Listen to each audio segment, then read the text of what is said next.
again. That's right. This is Elevated Vibez on IntellectualRadio.com, my iHeartRadio station. Now, y'all know the deal. Y'all know the deal. I'm your boy Abdul Rashid, along with Mr. Timothy Evans, the brand new grandpa baby. All right. Thank you. Yes, yes. And our special guest, Big Lou. Hey, y'all. Just like last week, we had a lot to talk about. Well, guess what? I guess things just ain't going to change. We got more to talk about, just different things hitting left and right.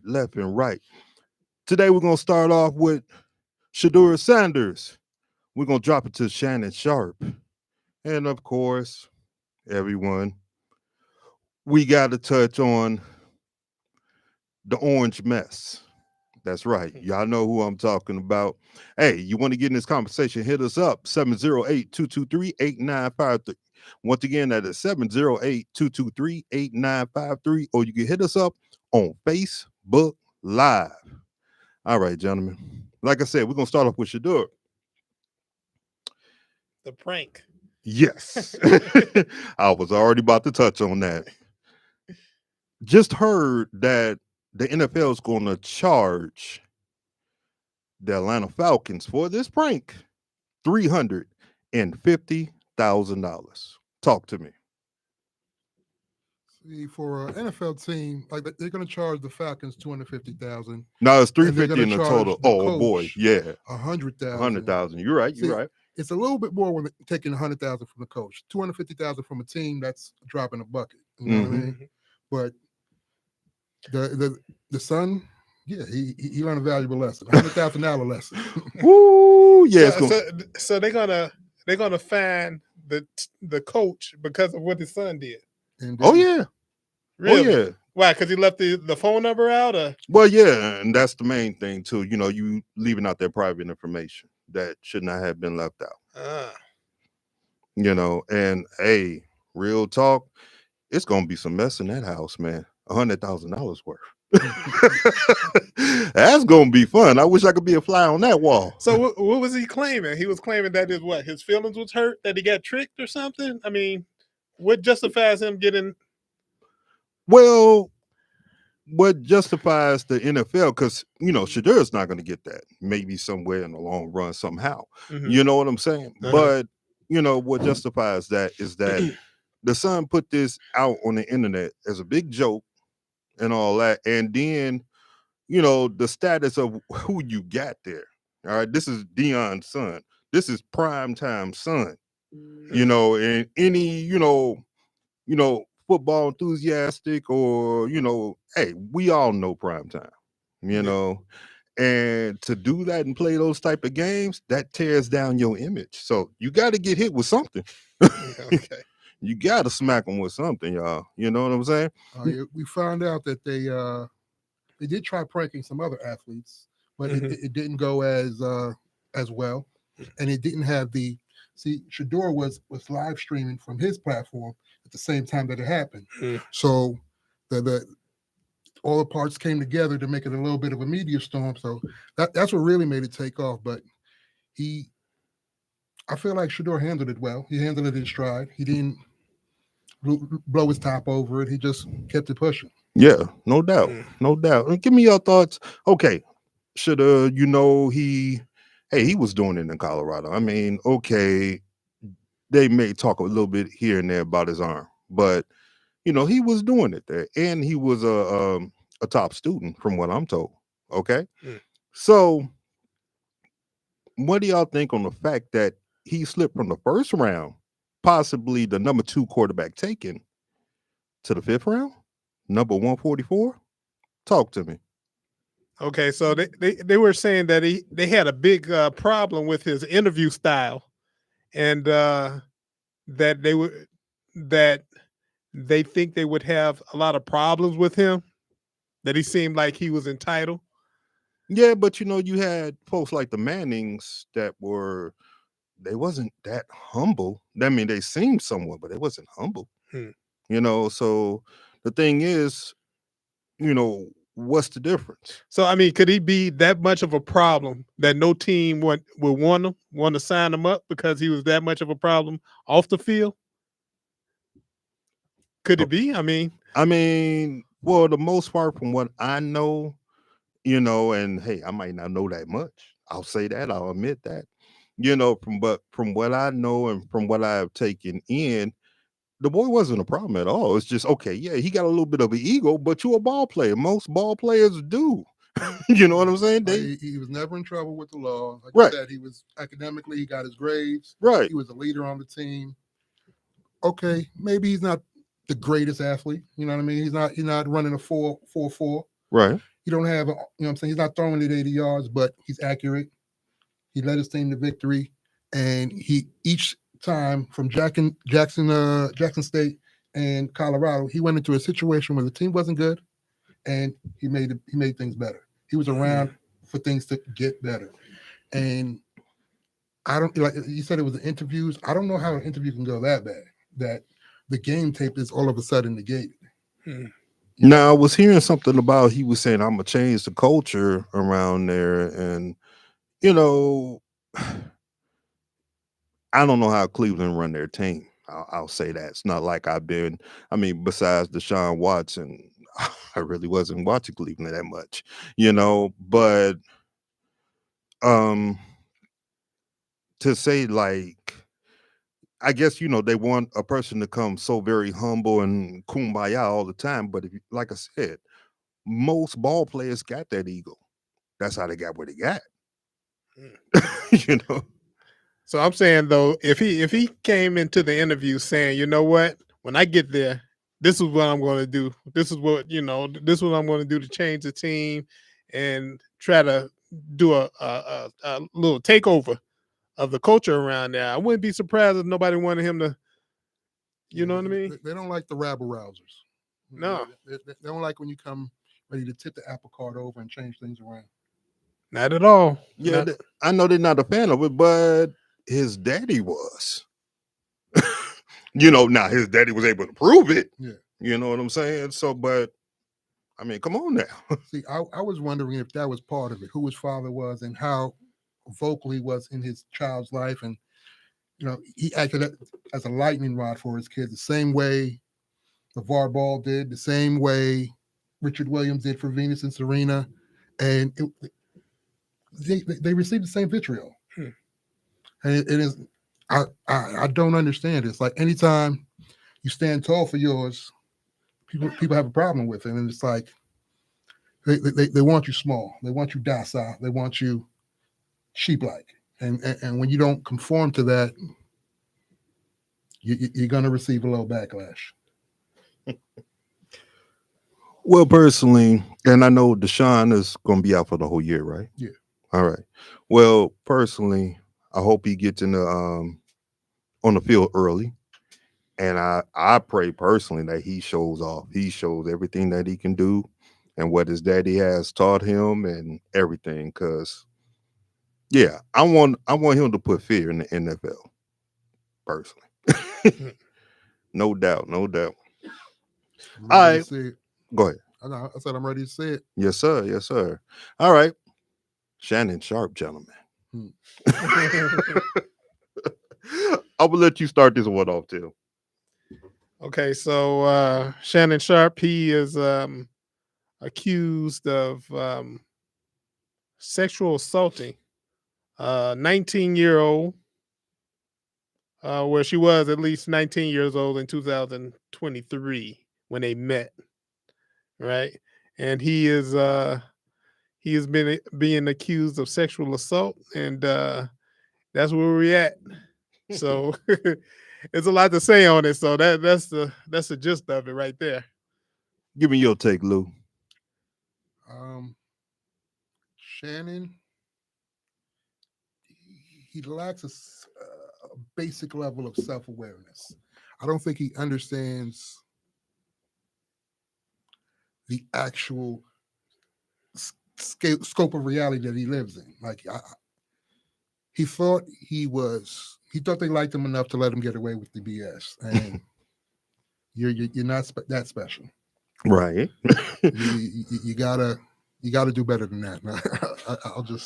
I'm gonna keep it light on him. This man is a 3-time Super Bowl winner. inducted into the Hall of Fame, part of the 90s all-decade team. I mean, he was a beast. He was a beast, and I mean, I'm gonna keep it real. Only thing that outshined him in many positions was his brother, and we all remember, you know, trying to remember whatever incident that happened that he messed up his neck. If he kept it going, it would have been something nice. Yeah. You know what I'm saying? Now, because of all that, just like you said, he let it go to his head. But is this not a 56-year-old man who thinks? And I'm gonna put it like that again. Is this not a 56-year-old man who thinks? Yes, I get you're single. I get you at that star status that things are going well for you right and now. they coming towards your way. But do you not think? That is my question. Do you not think? Past the tip of your yeah. I mean, you got to think and say, okay, this look whatever. But do I want to risk that? And then, is it not the fact that she is also going to, she wants 50 million from this man? 50 million. So yeah, that's a lot of money, but that's kind of besides the point, because what could she be in it for in the first place? It had to be the money.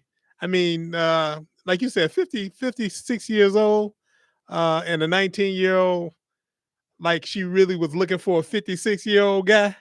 But she knew who he was. Even still, he knew who he was. Right. I mean, he's been out on his the podcast, Club Shay Shay, and then also the thing that he was going on with Stephen A. I do not remember the name of it. Take? Yes. And you got the things going on with ESPN. She knew who the man was. So I'm thinking like, though. Go ahead. So he's like, okay, so what does she want me for? She want me because I'm rich and famous. And he was right. And he was right. So she want that 50 wanted mil. Something else. Right. Yeah, true. Right. Yeah, but but you gotta make sure the transaction doesn't come back to bite you in the back. That's right. And the fact that it was a bunch of texts, if I remember right, it was a bunch of texts back and forth. That's the proof that she got going out there and saying that she was kind of into certain activities during their time. Mhm. You know what I'm saying? He should have thought on certain things. Yes, you get into things, you want to make sure that the other's kind of good, if you understand what I'm saying. And I'm shaving around the lines, but you got to think again. You 56, you worth about, I think they said 14 million. You know what she want, you know what you want. You sure you want to touch on something that may get you jacked up like this?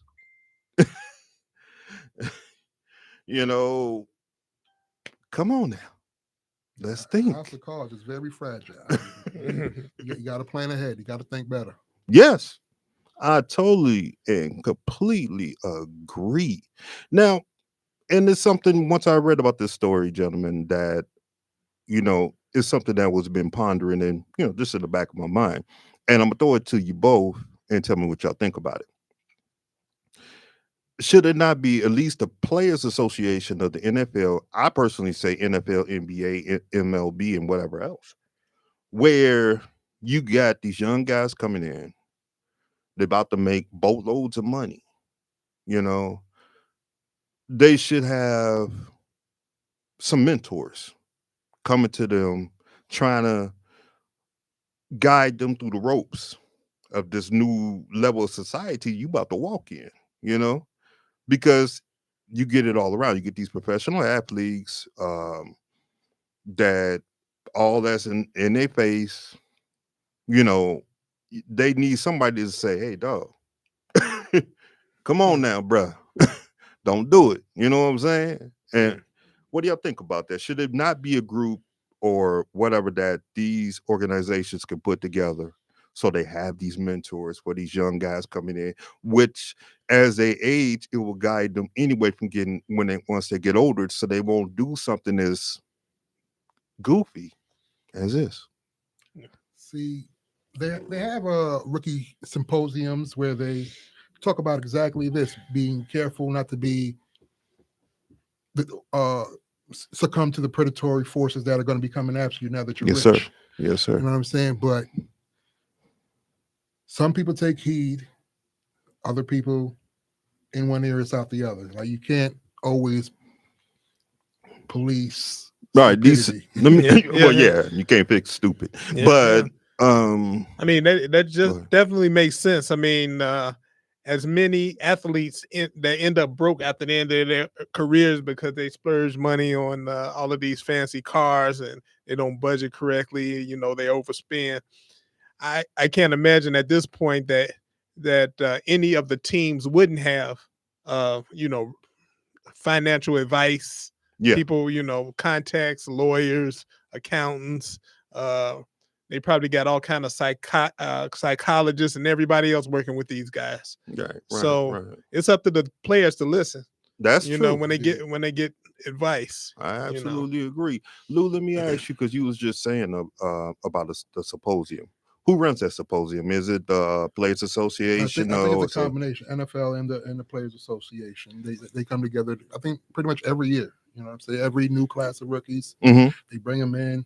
And you know, it probably happens in every sport, actually, you know, because I remember a podcast where Gilbert was talking about when he was went to his symposium, and then years later when he was invited to talk to the rookies. And I'm finding that these days the retirees are doing a little bit better with their money. You know what I'm saying? They're planning ahead.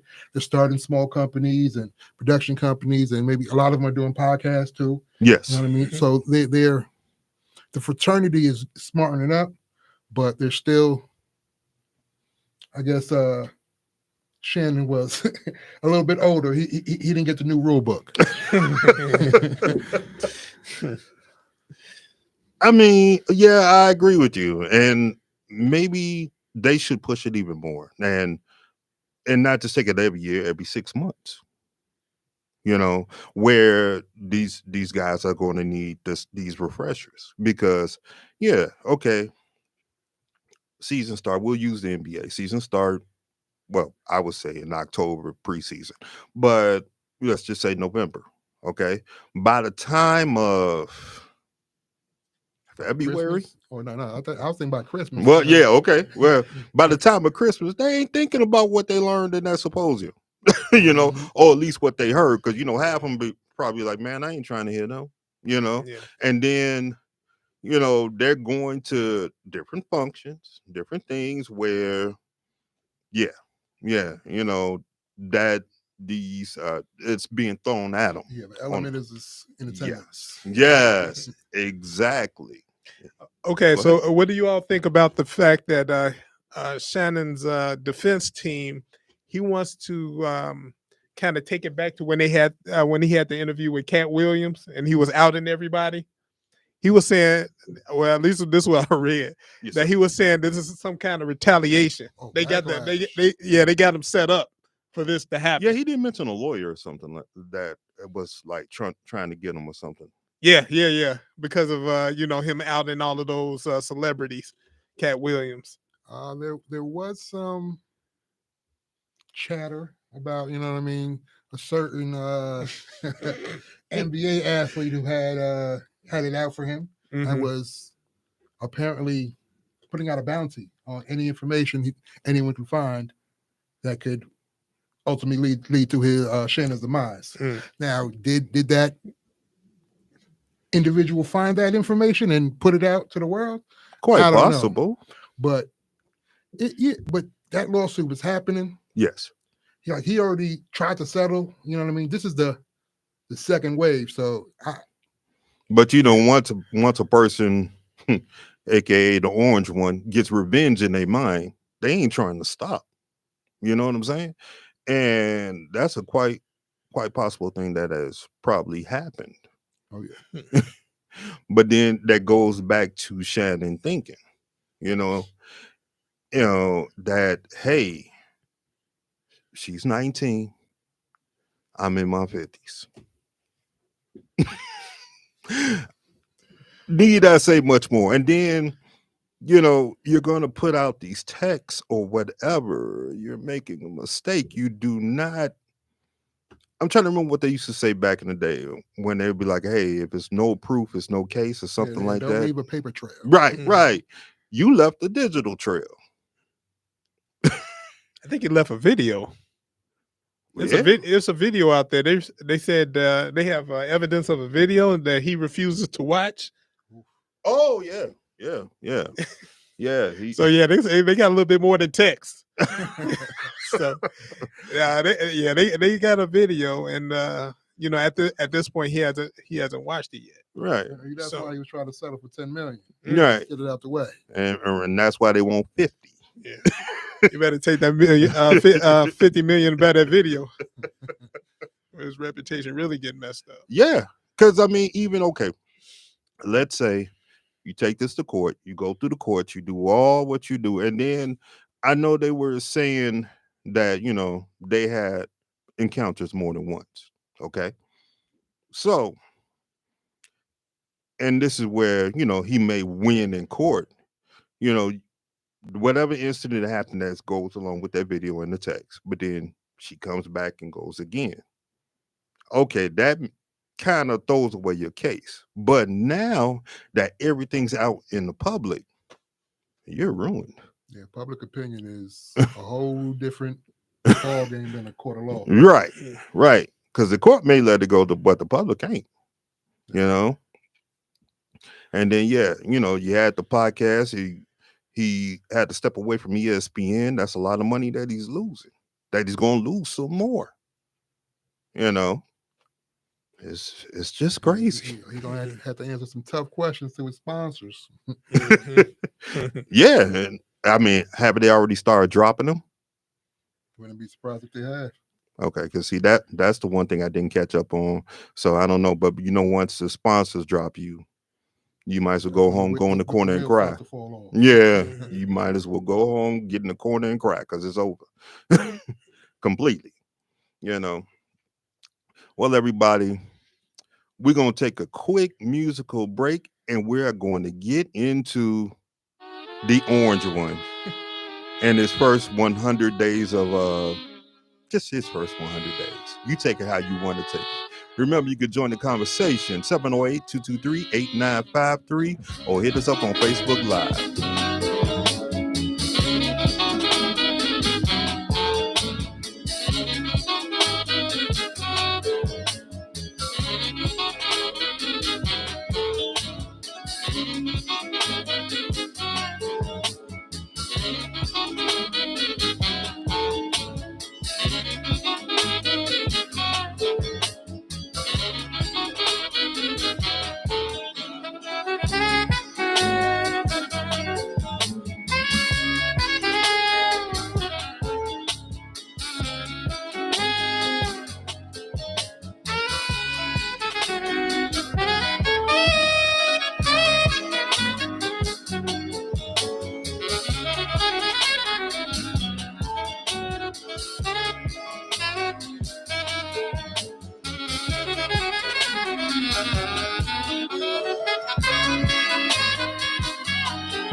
All right, everybody, we are back. This is Elevated Vibez right here on IntellectualRadio.com, our iHeartRadio station. Now, y'all can keep going and join this conversation with us. All right. Remember, the number is 708-223-8953. Okay. We have been talking about Shannon Sharpe. We've been talking about Shadur Sanders. And now we're going to talk about the 100 days of the orange one. Y'all just remember, we still got 3 more years of them. All right, gentlemen. He done did a whole mess of things, a whole mess that we're going to have to endure. We can start with the tariffs against China and many other countries. Now, we just going to let it out there, remind folks that he got tariffs against China that he's putting on hold, taking off hold, putting on hold. That's about 145%. Now, just to let y'all know, 145% of what it already is, it's going to be a whole boatload of mess that you cannot afford anymore. Let's talk about those tariffs, gentlemen.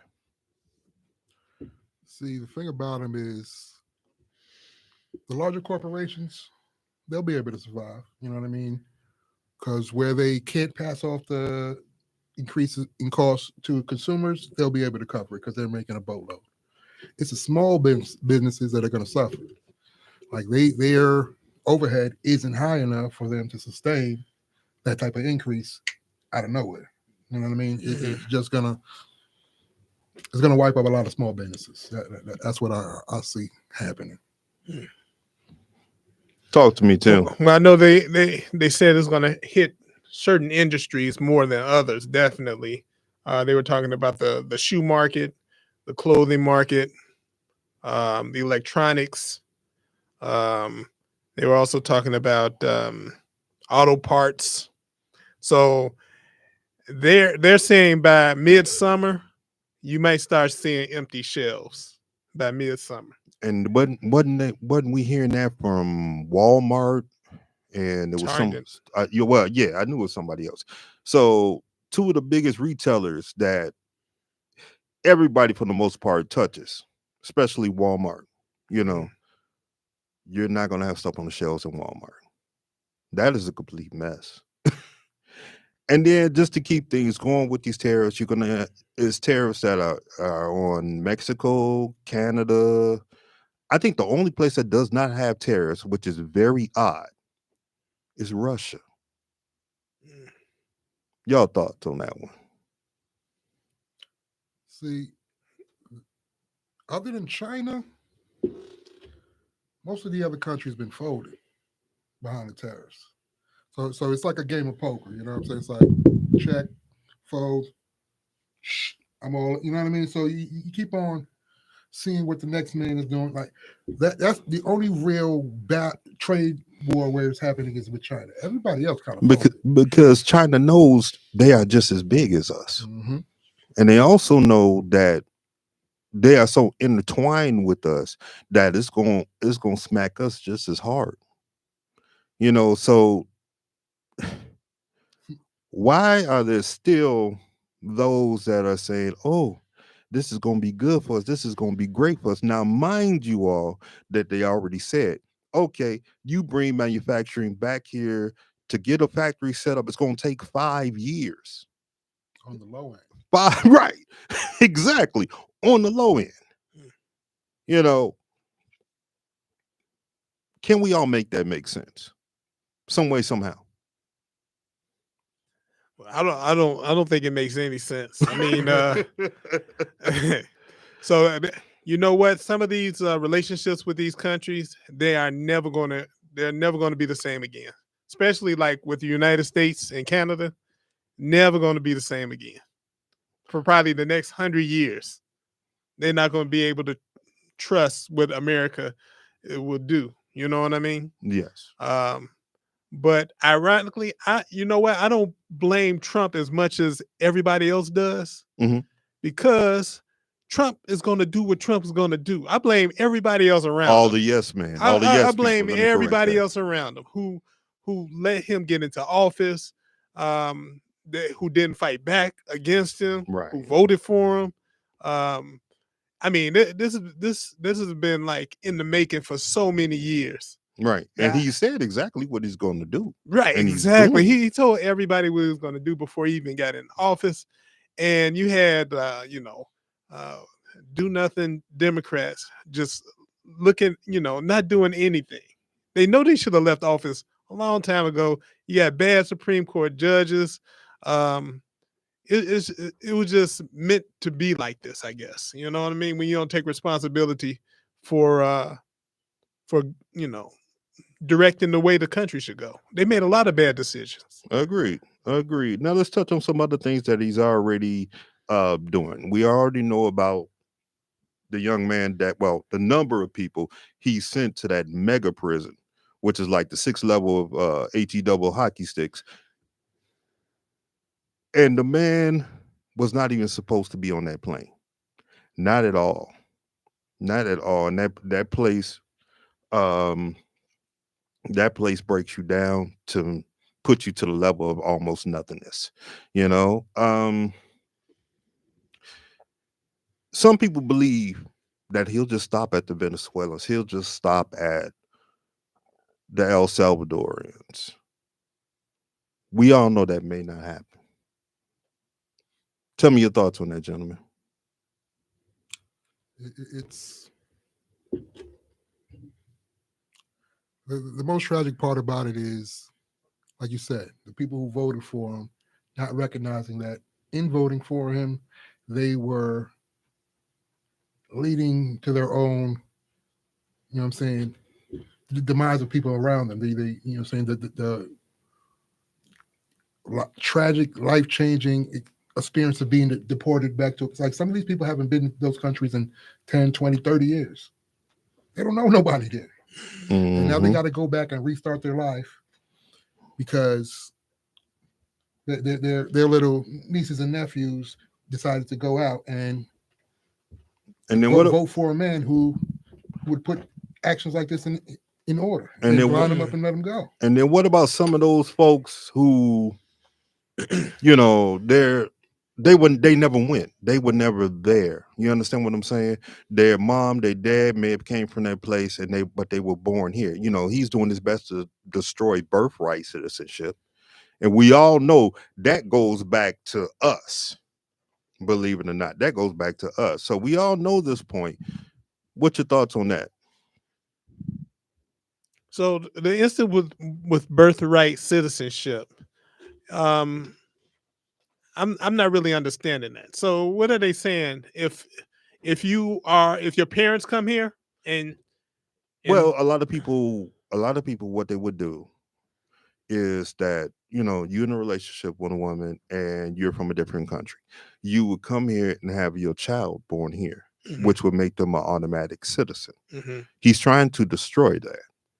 And that actually goes back to the days of slavery when they were doing their best to try to send us all back to Africa. Now that you had us in there for a good number of years. So are they saying that your parents have to be citizens before you can become a citizen?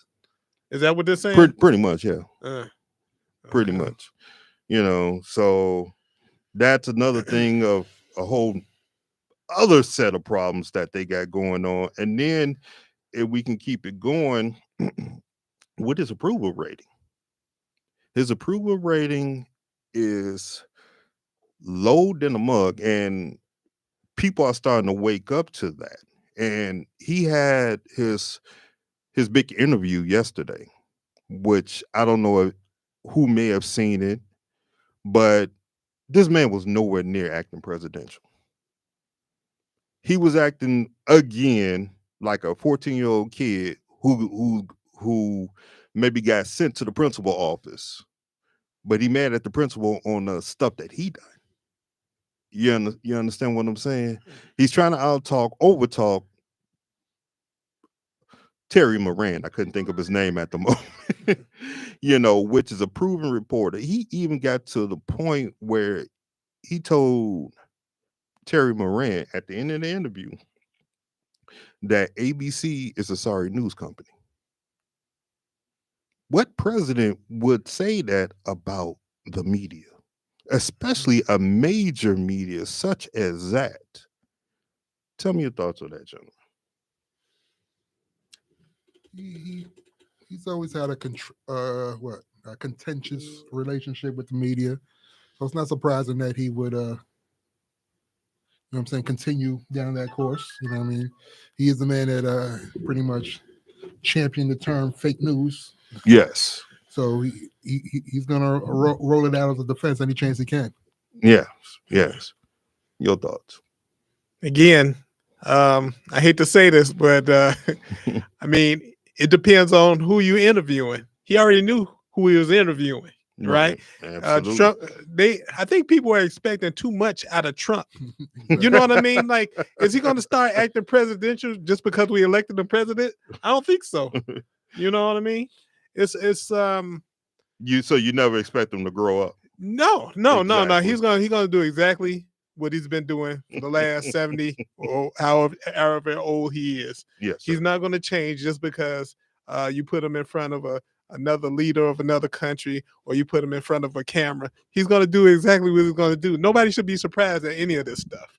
You know, what I'm surprised is that the people around him, they're not like embarrassed, right? Like the Republicans, they can side up with the Democrats at any time and get them impeached. And those guys I didn't mean to cut you, but those guys, the other Republicans, they are running in their own little corners. They can't even have a town hall because the people are ready for their throats. They are literally ready for their throats. They would love to take them. They've been informed not to have town halls. And that, I've never seen nothing like that, where you're supposed to be a politician. You're supposed to be a person of the people, ready to talk to the people. And you can't because you're scared. You're running scared. And it's just funny that, I mean, some Democrats, and I'll let me get their names correct. Hakeem Jeffries, I can't think of the other gentleman's name. They've been speaking out. They've been trying to do things. AOC, they've been trying to do things. Bernie Sanders, even though, he's more of an independent and not a Democrat, and he'll tell you that. They've been out there speaking out, and you will hope that the rest of them would jump on board and do the same. But they've been kind of, as you said, do nothing, and that royally surprises me, and then just to go back to something that I was going to touch on as well, because there are a lot of people that they think that he's going to stop with the immigrants. That man will not stop. And the people, I've said it in former shows, where we all got to circle the wagons and begin to protect one another. They just arrested, and the man's been arrested before, but the leader of the Poor People's Campaign, Reverend William Barber, he was just arrested for protesting, and if I'm correct, in the Rotunda. This was just, I want to say yesterday, maybe the day before. Do you all think that people will finally circle those wagons, protect one another, and put up a good fight against what's there in Washington?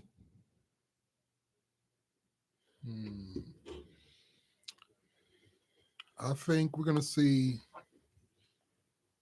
some people, waking up and recognizing what's happening. Mm-hmm. But the majority, they're just watching the show. They're either they don't care enough to do something, or they're too scared to do something.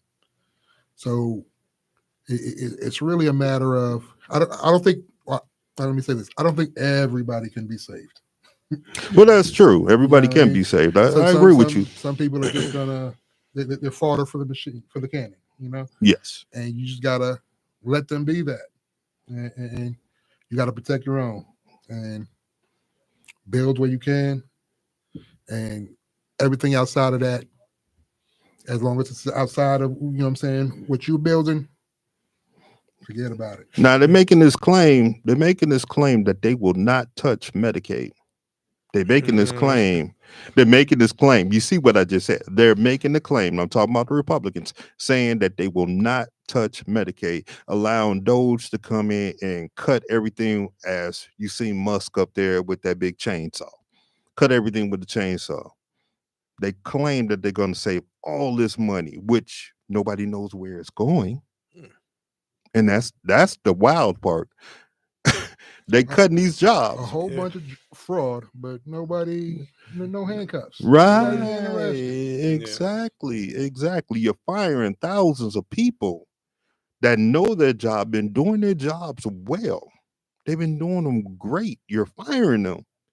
Where's that money going? And again, they're going to, they claim they're not going to touch Medicaid. We all know the truth. As soon as they say the word, I assume they're going to destroy it.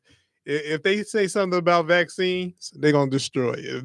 If they say anything about Medicare, Medicaid, they're after it. IRS, they're after all of these things, or they wouldn't even say it. They wouldn't even say they're not going to touch it. Who's saying they're going to touch it except for them? You know what I mean? Nobody's saying touch it. You know? Yeah, nobody said they were going to touch it. Right. They're going to. Oh, they ain't going to touch it. They going to cut.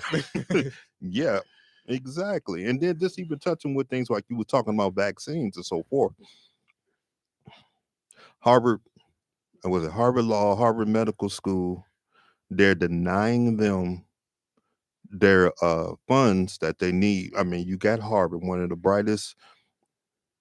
schools with the brightest minds that go there. They strive to go there. They work hard to get in there and do what they do to excel in this school. And they're cutting things there, which they do different things with medicine and upgrading the laws of our country, you name it. Do you think Harvard can keep taking these blows from the government?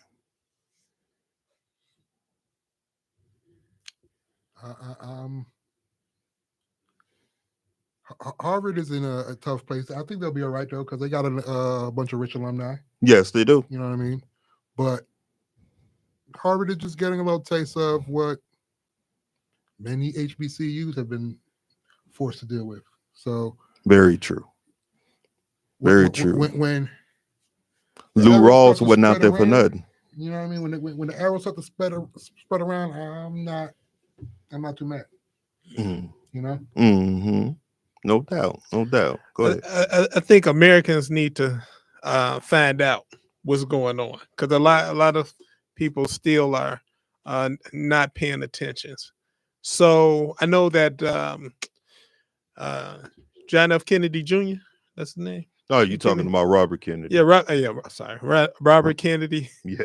So he got a study going, and he wants to find out if vaccines cause autism, right? So this study is supposed to be over in September. And they're saying that he may come up with the conclusion that he's looking for, that all of these vaccines cause autism, and stop giving vaccines out. So what happens if you have to get your vaccines in another country? You know what I mean? Yeah, I agree. Now, let me ask you gentlemen this, even though I know the answer, I just want you guys to say it. Does Robert F. Kennedy have any type of medical degree? Any type? Not that I know of. Mm-mm. Why is he there? I know the answer to this. I just want to see what you gentlemen will say. A little bit of that good old-fashioned nepotism. Yes, good sir. Old boy network. Yes, sir. Mm-hmm. Yes, sir. We're going to touch on another one. The drunk one, Pete Hegseth. You have, and we talked about this on last week's show, but just to put it out there, just to scar this man against the ground again. I don't mind it, because personally, I think he would scar everybody in America if he could, just to keep his position. You have this gentleman already out on the Signal chat, and blatantly, even though they say it's not, but I think most of these chats, you put somebody in there, you will see who's all in that chat. I never mess with Signal. I mean, it's one of those apps I've seen on my phone that I was just like, yeah, whatever, and I'm just keep it moving. But number one, why are you chatting war plans over a chat? over a signal chat. That should be on a secured line. Personally, it should be in a secured room. Okay. And then not only did you do that with them, you shared this with your wife, your brother, and your lawyer. Why is he still there? Why is he still running? If I'm correct, it's not the Department of Defense like $800 billion worth? Why would you entrust and I'm gonna call him a drunk? So, do you think they even told him the safety protocols when he got in that position? Well, he's supposed to be a military man that knows I'm sure he wasn't a general. You know what I mean?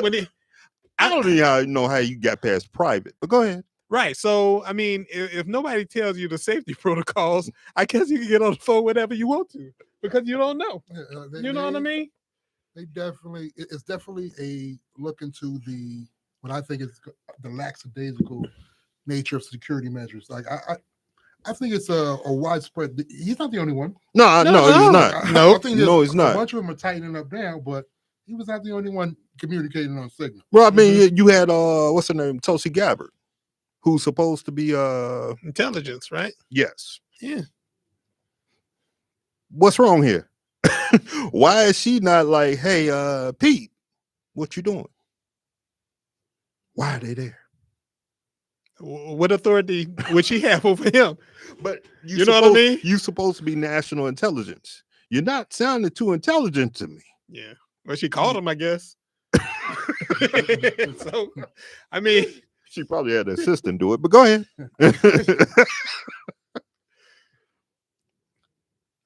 So that's what I'm saying. It's you have a system. You have people around you that's supposed to be telling you what you can and cannot do. I don't know if like Hegseth and Tulsi Gabbard, they are listening to the people who are telling them these things, but I don't know. You know, they had the opportunity to say, hey, and they had the opportunity in Congress to say, we are not going to let you all in these positions. They had the opportunity. So, I mean, I don't know what everybody is expecting. Well, more than they can give, apparently. Well, the one thing, and I'm going to touch, and that's kind of why I brought Hegseth up, and, well, you helped me do that with Robert Kennedy and Gabbard. All of this on what we're talking about was in Project 2025 that everybody claimed was fake. It said in there, get rid of the people who are actually, and I'm paraphrasing, of course, who are actually doing the job they're supposed to do. All right.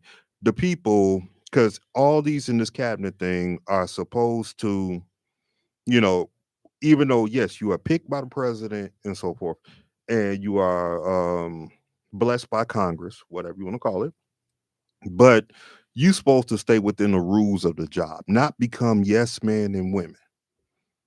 And this is what they're doing. And then under them, they're doing the same thing. They are having these yes people under them, which from what I have taken from Project 2025, before the election, there were those who supposed to have signed up under the Heritage Foundation, okay, to get in these positions where they got. And a lot of people that we all may know who ran and voted for this man, okay? And yes, I get it. And I was on this show not too fond of the Democrats. So, you know what I'm saying? But you got to see crap where it stays, where it's standing. You know, I definitely seen that before this election went down. And I'm surprised that they still have this huge following of people that are still sitting there saying, oh, yes, they're doing great. They're doing right. Blah, blah, blah, blah, blah, blah.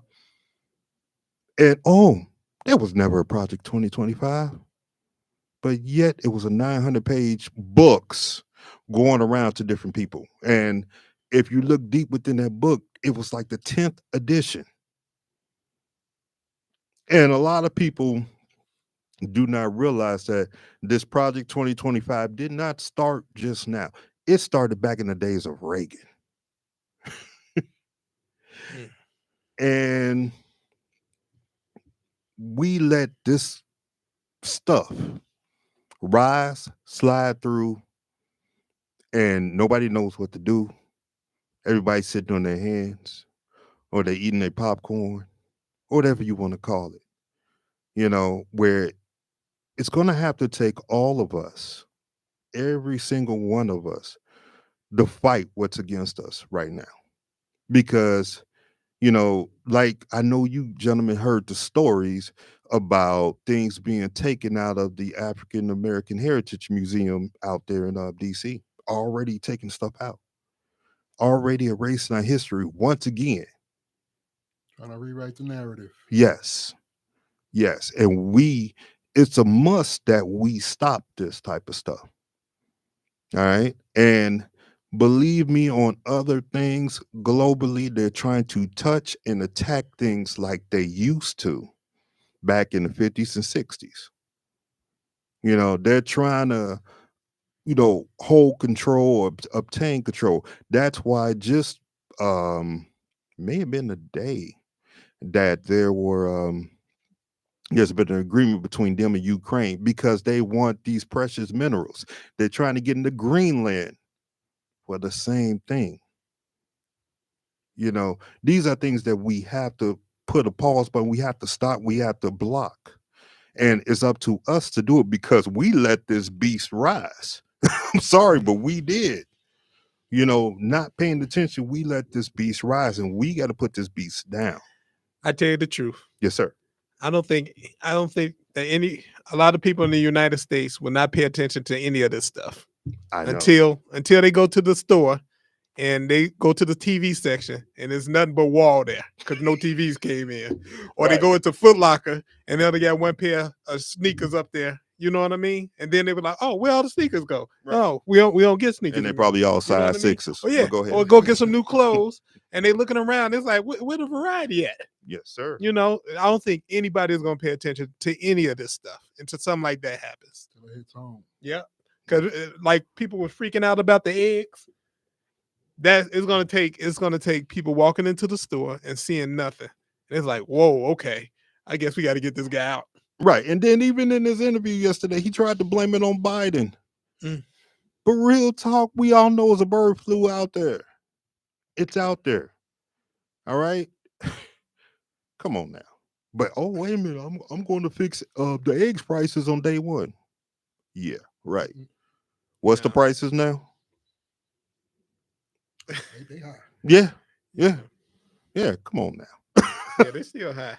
We got to put this work in and do better. It definitely is. We definitely got to do that.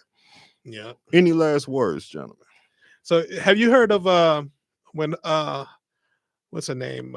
Sarah Huckabee Sanders asked for money for Arkansas for the disaster relief? Oh goodness. Yeah. So they got flooded in Arkansas.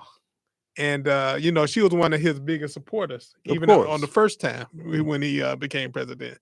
And he was like, no, you're going to be self-sufficient in that state. We can't give you no money. And that was one of his biggest supporters. South Carolina, if they sending help. They still piecing things back together out there. Yes, they definitely are. Yeah. They definitely are. So, yes, everybody, just like I said earlier, you know, we got to do this. We got to do this holding it together and do what we need to do. And then even if we know things that are across the planet that, you know, we got to put a stop to, aka the soon to be put down in attacks on places in Africa such as Burkina Faso, then we got to speak up. We got to raise our voice. And let's raise our voice for everything. All right, everybody. Thanks to Big Lou. Much love to the new grandpa. And I'm your boy Abdul Rashid. This is Elevated Vibez. We'll be back next week. Peace.